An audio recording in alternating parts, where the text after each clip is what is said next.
Vers l'homme du 8e art, ça va Fred? Bonjour. Cette semaine, on revient sur la 9e art, jeune homme. 9e art, pardon, que C'est dis-je? pas grave. Sur la nouvelle série de Turf et son magasin sexuel.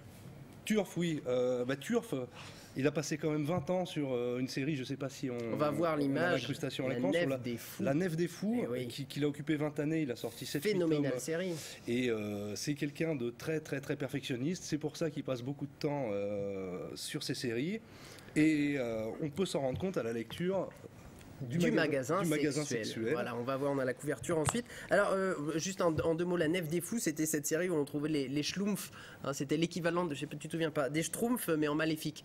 Voilà, c'est juste pour cadrer le décor, c'était un truc complètement loufoque, hein, La Nef des Fous. Est-ce qu'on est dans ce même univers? Non, un du peu tout, on est dans un univers plus réaliste. La Nef des Fous, c'était une espèce de fantasmagorie sur un chambellan qui veut prendre la place du roi. On est au cœur d'un royaume et il se passe des choses plus absurdes les unes que les autres.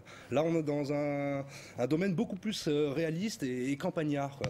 En fait, on est dans le prolongement du Champignac de Spirou et Fantasio. Oui, c'est vrai que ça ressemble un peu le maire qu'on verra sur les images. Tu as remarqué que le maire avait une véritable ressemblance avec le maire de Champignac. Le maire, on va le voir, il est sur quelques. Il est sur le. Ouais, on va le voir sur les planches. Donc on sent que Turf a envie de se réapproprier une certaine histoire de la bande dessinée et de la développer à travers son propre univers. Alors l'histoire en 2 mots, c'est donc une jeune femme.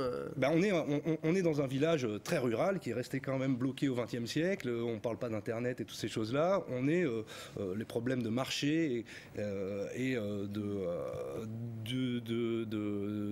de village. Par exemple, le cafetier qui son bar s'appelle le bar du coin, se fait voler son i, par exemple. C'est le genre de problème qu'on a à régler. C'est relativement dramatique. Et donc c'est pas Champignac, ça s'appelle les bombinettes.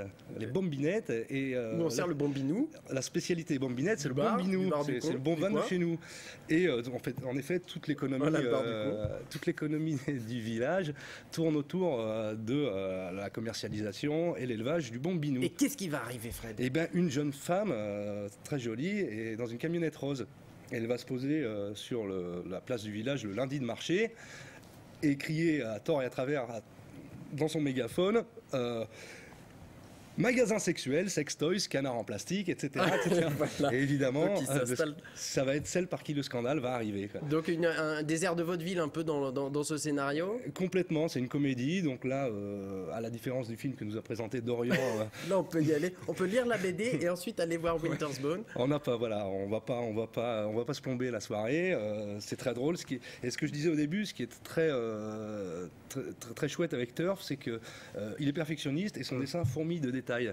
Les couleurs sont superbes, mais on peut s'amuser à le relire et à remarquer les petits détails cachés dans les coins. Et c'est toujours ça qui fait. C'était le cas déjà dans la Nef. La substance supérieure d'une bande dessinée, c'est tous ces petits détails qui donnent envie de relire et relire. Et ses références, parce qu'effectivement, c'est truffé de références à droite, à gauche, pas que à l'univers du sexe, mais à celui de la bande dessinée. Alors justement, est-ce qu'il a réussi son pari Turf, qui est celui de toute nouvelle série qui se lance, c'est-à-dire a-t-on envie de lire la suite? Ben oui, mais alors la suite, justement, c'est ça, on sait pas combien il y en aura, et lui, est-on parti pour 20 ans? Je sais pas, mais pour l'instant, c'est sûr que c'est une mise en place pour le moment. Parce que bon, pour l'instant, le scénario est relativement léger quand même. Les relations entre le maire et la jeune fille vont sans doute évoluer, en tout cas, il y a des prémices qui ont l'air intéressantes. Donc je pense qu'il peut évoluer dans plein de directions. Alors, il faut préciser aux gens quand même que l'auteur Turf a écrit toute l'astuce, c'était de trouver un titre qui ne découragerait pas les gens qui ne veulent pas une histoire de sexe, car ça n'en est pas une. Voilà, donc vous attendez pas. Alors pour ceux qui s'y attendent, vous serez floués, et les autres, n'ayez pas peur, c'est pas une histoire de sexe shop. Oui, mais d'un autre côté, on parle pas confiserie non plus. Non plus. On est d'accord. Merci beaucoup, Fred, de nous avoir donc présenté Turf et son magasin sexuel. Pour finir.